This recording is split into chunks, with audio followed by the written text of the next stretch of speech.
Good morning दोस्तों। आइए आज हम लोग यूरोपीय कंपनियों के आगमन में डचों का आगमन देखते हैं। देखिए, हम लोग पहले ही पढ़ चुके हैं कि पुर्तगालीज कंपनी में कैसे वास्को डी गामा एक अन्य मार्ग की खोज करता है और उसके पश्चात यूरोपीय और भारत का व्यापार अनेक मार्ग होते हुए सुगम होता है। जिसे अफ्रीका मान लीजिए, अफ्रीका है, ये यूरोप है, ये इंडिया। तो ऐसे होते हुए एक मार्ग की खोज होता है और पहले फारस की होर्मुज खाड़ी की तरफ से व्यापार होता था। तो आइए आज हम देखते हैं कि डच कंपनी कैसे भारत में आगमन करता है और भारत में कैसे व्यापार और इसका महत्व क्या है।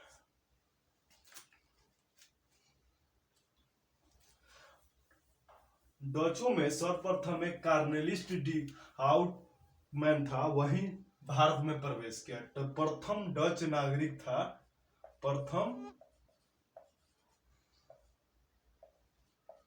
डच नागरिक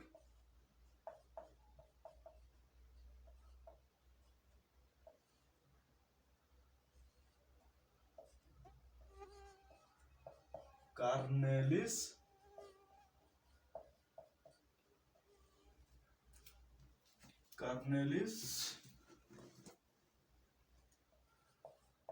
डी हाउटमैन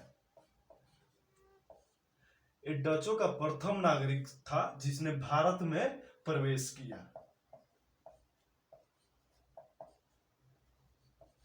भारत में प्रवेश किया। इसके पश्चात जो डच थे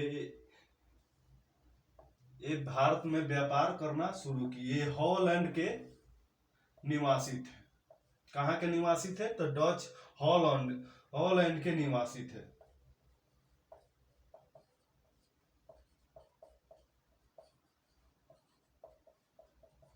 देखिए, जैसे कि हम लोग पढ़ चुके हैं कि जिस प्रकार से पुर्तगालीज कंपनी का नाम था, पुर्तगाली जो कंपनी था उसका नाम था एस्तादो द इंडिया, ठीक इसी प्रकार से डच कंपनी का भी नाम। देखिए, डच कंपनी का नाम अक्सर एग्जाम में पूछता है कि डच कंपनी का नाम क्या था। तो डच कंपनी का नाम देखिए इस प्रकार से, वेरगिंदे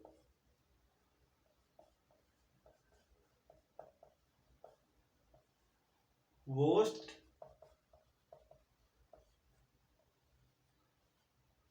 इंडेसे कंपनी।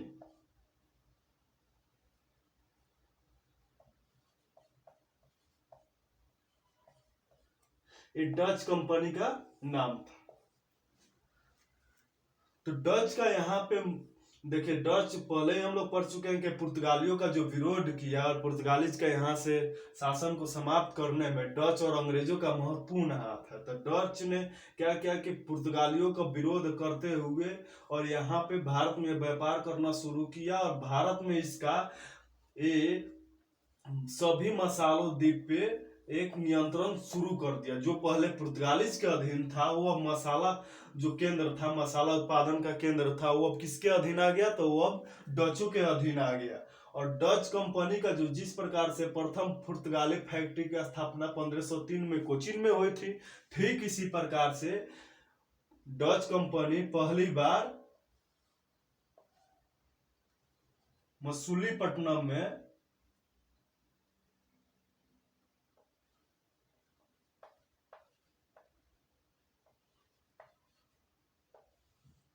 डच का प्रथम व्यापारी कोठी मसूलीपट्टनम में स्थापना हुआ था।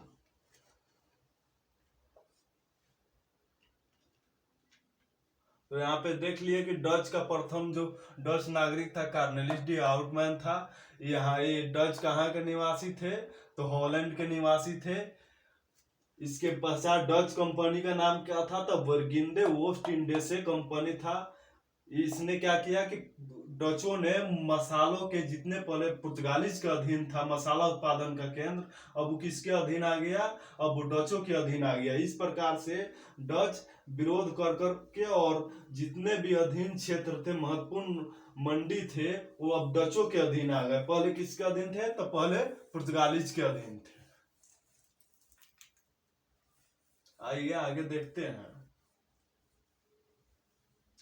देखिए, डचों का एक महत्वपूर्ण कार्य है कि भारत में डच का महत्वपूर्ण कार्य है कि भारत में जितने भी कपड़ा का निर्यात किया, जबकि ये मसालों और अन्य वस्तुओं पे पुर्तगाली जहां ध्यान दिए, वहीं डचों ने यहाँ पे भारत में कपड़ों के निर्यात पर बल दिया और यहाँ से कपड़ा उत्पादन कर और अन्य देशों में विक्रय करना शुरू किया। तो इस प्रकार से क्वेश्चन आता है कि वास्तविक रूप में कपड़ों का निर्यात, भारत को वास्तविक रूप में कपड़ों का निर्यात करने वाला कौन सा कंट्री था? तो डच। जो डच था वो भारत को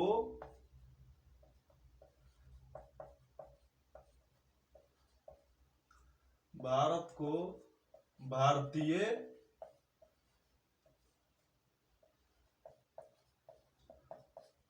कपड़ों का निर्यात केंद्र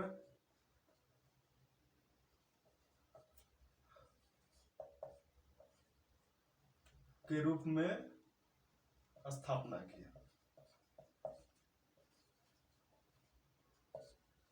आइए आगे देखते हैं।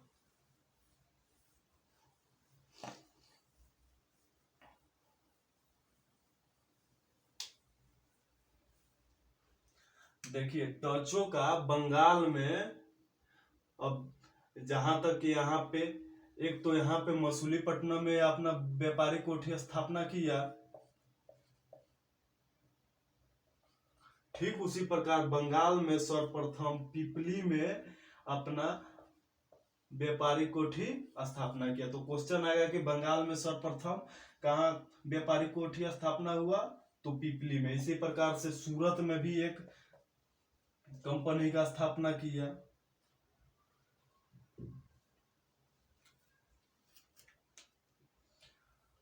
डचों के आगमन में हम पढ़ेंगे कि डच ने सर्वप्रथम मछलीपट्टनम में प्रथम इसका व्यापारिक फैक्ट्री था।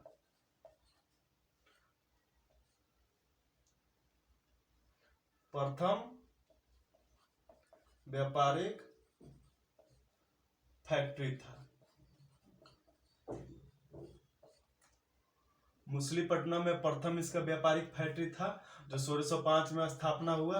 उसके बाद में पिपली इसका बंगाल में और फिर सूरत 1616 में और ये 1627 में। इस प्रकार से है व्यापारिक कोठी। व्यापारिक कोठी ये आप लोग देखिए।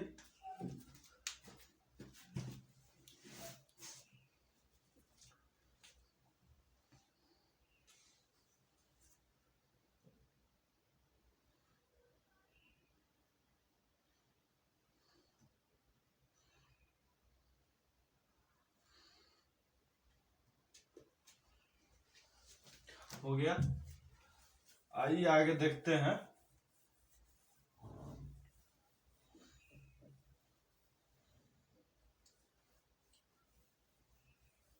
देखिए जिस प्रकार से डचों ने क्या किया कि पुर्तगालियों का विरोध किया, ठीक उसी प्रकार से डचों का विरोध अंग्रेजों ने किया और अंग्रेजों ने इसे सफाया कर दिया। 1759 के बेदरा युद्ध में, एक युद्ध का नाम है जिसमें अंग्रेज विजयी हुआ।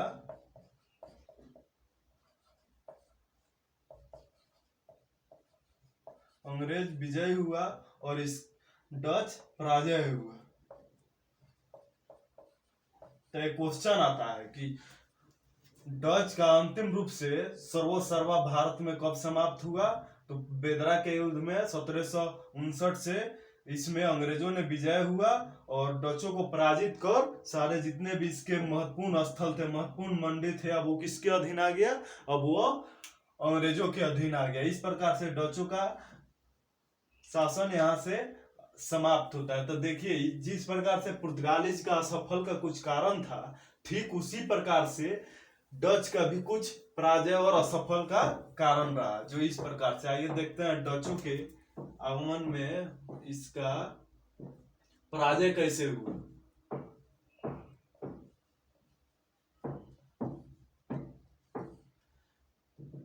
एक तो इसका मुख्य कारण था अत्यधिक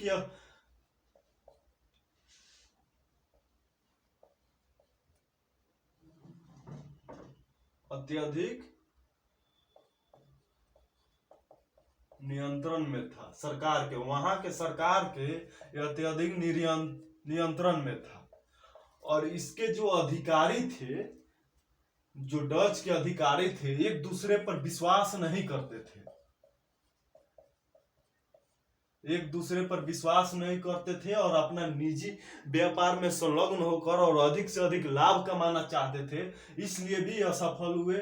इसका अत्यधिक नियंत्रण सरकार के अधीन था। और इसके पश्चात आइए एक और पॉइंट देखते हैं कि इसका पराजय का कारण क्या रहा। तो इसका जो मुख्य डचों का मुख्य मसाला व्यापार पर ध्यान देना था। चूंकि श्रीलंका और अन्य इंडोनेशियाई जैसे द्वीपों में यह अपना नियंत्रण स्थापित करने लगा, तो उस समय भारत में अव्यवस्था फैला और भारत में डचों का पराजय हुआ और डच ने यहाँ पर अपना नियंत्रण से यहाँ पे बाहर हुआ। अब यह नियंत्रण हो गया अंग्रेजों के अधीन में। ये 2 पॉइंट है। आइए आगे देखते हैं पराजय का और क्या कारण रहा है।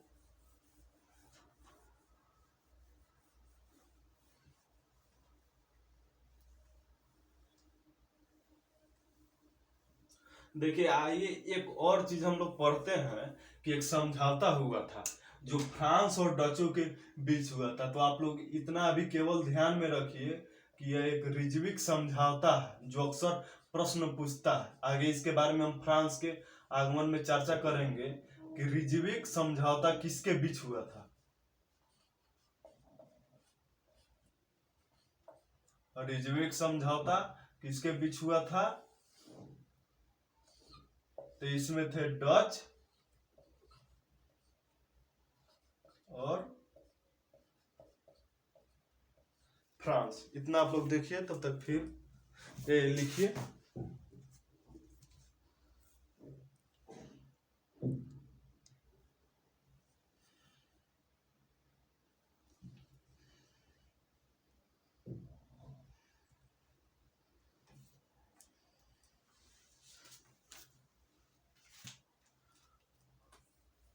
आज के लिए इतना है। आज का क्वेश्चन देख लीजिए 2। फिर कल से हम अंग्रेज और फ्रांस का आगमन देखते हैं। पहला क्वेश्चन है,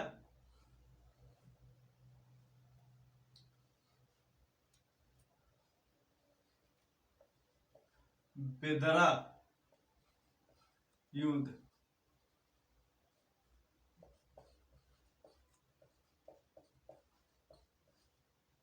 किसके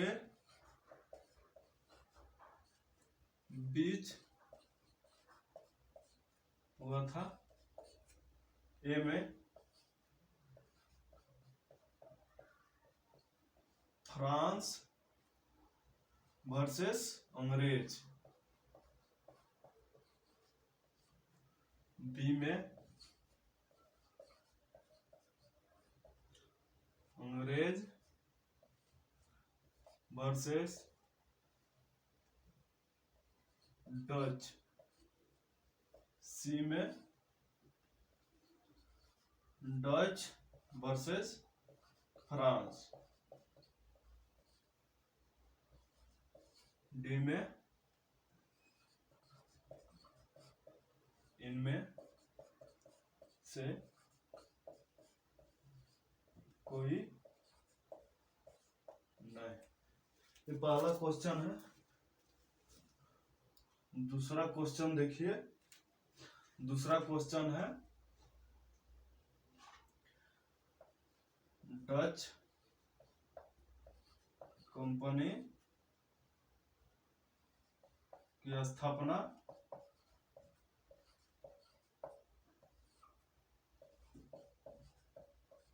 कब हुआ? ए में 1599, बी में 1602, सी में 1603, डी में 1558। क्वेश्चन आप लोग देखिए बेदरा युद्ध पहले हम लोग पढ़ चुके हैं कि बेदरा युद्ध